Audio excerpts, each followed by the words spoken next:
Welcome to my YouTube channel. Kung bago ka lang sa channel na to at true-blooded Aldab Nation ka, tama po ang channel na pinuntahan mo. Kaya considering na po kitang bagong subscriber. At huwag mong kalimutan pindutin yung bell para lagi po kang updated sa bagong video na ilalabas ko. Salamat po sa iyong pag-click sa channel na to. Eto nga, yung dalawa ko, mag-asawa nga to. Ay, ano pala, nagliligawan lang. Nagliligawan pala. Nagliligawan pala. Eto nga, yung dalawa ko, mag-asawa nga to. Ay, ano pala, nagliligawan lang. Nagliligawan pala. Nagliligawan pala.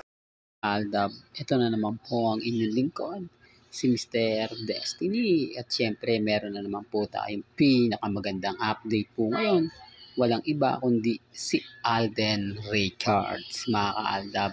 Nako, Mr. Destiny, si Alden na naman. Kanina si Alden na naman. Para lang klaro, di po ba, kasi maraming komento po. Maraming mga nagsasabing hindi po raw mag-asawa at wala daw pong karapatan si Alden Richards kay Maine Polkerson. Dito po lang sa video na yan, may kita nyo na no? Yung pa lang sa video, masasabi nyo na ultimo sina Jose, Wally, Paulo nagsasabi na. Diba? Pero okay lang naman po yan. Sasabihin lang nila, hindi, para lang yan sa mga fans, ginagawa nila yan. Hindi naman yan totoo. Kumbaga, sinasabi lang na ganito, sinasabi lang na ganyan. Well, okay lang. Di po ba, tanggap naman po natin na may mga bagay-bagay na ganyan. Tanggap naman po natin na si Alden Richards at si Maine Polkerson nga po talaga ang real life couple, di po ba? Pero syempre yung mga bitter, ayaw po yan. Lalo na po yung mga taong nagsasabi na scripted. Sabi nga po nila Jose, Wally, Paulo, wala naman pong scripted sa Barangay 1 for all for one. Lahat daw po ng mga sinasabi nila, lahat daw po ng mga paliwanag nila ron, totoo. Di po ba? Tapos ngayon, tayo po yung nagiging bitter. Hindi po ba, real talk? At ang mga tanong, bakit nga po na naman si Alden Richards ang laging nalilink sa mga artista ngayon? Wala po kasing bago. Una sa lahat, sino nga po ba yung mabangong ngayon? Di po ba? Siyempre si Alden Richards itatambal mo kay Catherine, ay kay Nadine Lustre, kasi siya po talaga yung popular Alanganin si Barbie Fortesa, may issue nga po sila. Si Jack Roberto. Maraming mga iskandalo na kumbaga pinag-uusapan. Pero pagdating po sa mga partner, ikaw po ba kukuha ka ng kapartner na alam mong hindi kikita? Lalo pa po ngayon na taga Viva Films ang artista na naman. Siyempre nakikiramdam po yan. Di po ba? Nakikiramdam sila kung magkiklik nga po ba o hindi. Marami kasi mga bagay-bagay na mapapaisip naman po talaga kayo. Di po ba? Sabi ko nga po sa inyo, dito lang po kayo sa channel ni Mr. Destiny. Dito marami po kayong makikita, mapapanood, mapapakinggan. Lalo na po ngayon na talagang ramdam mo yung presensya ng Aldab. Ramdam mo yung presensya ng mga taong bulag at bingi sa katotohanan. Bagamat maraming mga komento, maraming mga issue na kumbaga keso ganito, keso ganun, di po ba? Hindi naman po nila mapatunayan. Hindi naman po nila o wala naman po silang ebidensya at resibo. Hindi po katulad natin. Kita nyo naman po yung pagkaka-blooming ngayon ni Mrs. Polkerson. Oops, issue na naman yan, Mr. Destiny. Alam nyo, sa totoo lang po, si Mengay, di po ba yung mga post, mga update ni Mengay, tapos gaganti kay Alden. Ito yung mga simpleng masarap tignan. Mga ganap na sila lang po talaga yung nagkakaintindihan. Bagamat masabi ko nga po sa inyo kanina, maraming issue, normal lang po na si Alden Richards ang malilink po sa mga artista. Lalo na po kapag ang pinag-uusapan pelikula. Kasi ramdam natin na tuloy na. Nararamdaman natin na yung pelikula nila Mengay at ni Alden talaga naman pong napupusuan na. Although hindi pa po pinalalabas ang Out of Order na part din siya ng Viva Films. Baka mauna pa nga po ito o mauna pa po yung kay Pepsi Paloma kasi medyo trending to eh. Di po ba? Sabi nga nila ay baka mag-ano pa yan, matagalan pa yun kay Alden. Diba? Pero tignan na lang po natin. Mahirap po talaga ngayon sumabay.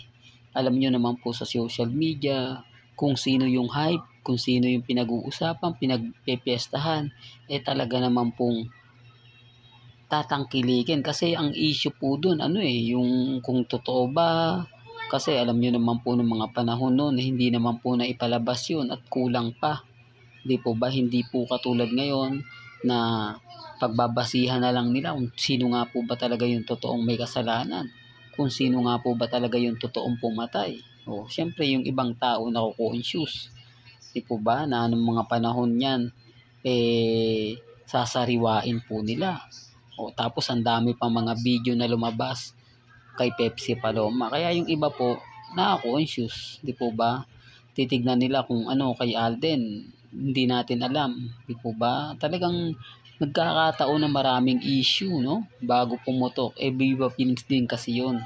Kaya siyempre, hindi naman papayag ang Viva Films na sabay yung pelikula nila. Di po ba? Mahati yung benta ng ticket. Ang gusto nila kapag pinalabas yung Hello Love, yung Out of Order, susunod na yung Kaya lang, palilipasin muna nila ng isang buwan. O ba? Bago yung pelikula ni Pepsi Paloma. Pero kung mauuna yung kay Pepsi Paloma, siyempre matatagalan yung kay Alden. O ba? Yun naman po yung mga nangyayari dun mga senaryo na pwedeng maganap. Sabi ko nga po sa inyo, dito lang kayo sa channel ni Mr. Destiny. Marami po kayong malalaman. Marami po kayong makukuwang impormasyon. O ba? Kung bakit nga po ba si Alden Richards ang pinaka ginagamit ngayon para sa pelikula kasi siya po yung mabenta. Kasi ang mga producer ngayon mauutak na, hindi porket gagawa ng pelikula kakagatin na nila, namimili na po sila. Marami kasing pelikula talaga ang bumagsak ng mga panahon na yon. Ngayon lang nakakabawi at syempre hindi lahat ng artista makakabawi niyan. Kaya nga po namimili sila kung sa tingin nila papatok yung pelikula na gagawin nila, po pwede. O ba? Depende na lang yan sa sitwasyon Depende na lang yan kung ano nga po bang pelikula gagawin, kung ano-ano na nga po ba yung magaganap, di po ba? Kaya ang sabi sa inyo, relax lang. Di po ba? Maging kampante lang po kayo. Kasi hindi nyo alam yung sitwasyon pabago-bago. Bukas maganda, sa makalawa maganda. Depende na lang yan sa sitwasyon. Depende na lang yan sa mga nagaganap at nangyayari. Basta ako, masaya po ako sa mga nakikita ko ngayon. Masaya po ako sa mga nababasa at nababalitaan natin. Yan naman po yung kagandahan nyo Di po ba? Real talk to mga ka-Aldab. Kaya sa mga nababasa at napapakinggan, tingin po muna kayo bago kayo mag-react. Punta kayo sa channel ni Mr. Destiny. Dito masasabi ko naman po kung ano talaga yung mga latest, kung ano pa talaga yung mga trending. Yun lang naman po yung kumbaga sinasabi ko. Diba? Although sinasabi ng iba na hindi, wag niyong bibisitahin si Mr. Destiny, pero napakarami naman po pumupunta. Patunay lang po yan na tayo pa rin po ang malakas. Aldab pa rin po ang matatag. Kasi takot po sila napuntahan tayo o silipin man lang. Kasi mabibisto nga naman po lahat ng mga pinaggagawa nila. Especially po pagdating kina Maine Polkerson at Richard Polkerson. Well, hanggang dito na lang po ang ating latest updates. Kaya kung gusto nyo pa po ng pinaka-latest at sariwang update, abay tumutok lang po kayo dito po sa channel ni Mr. Destiny para updated po kayo sa mga latest at sa mga bagong video po na ilalabas po natin maya-maya lang.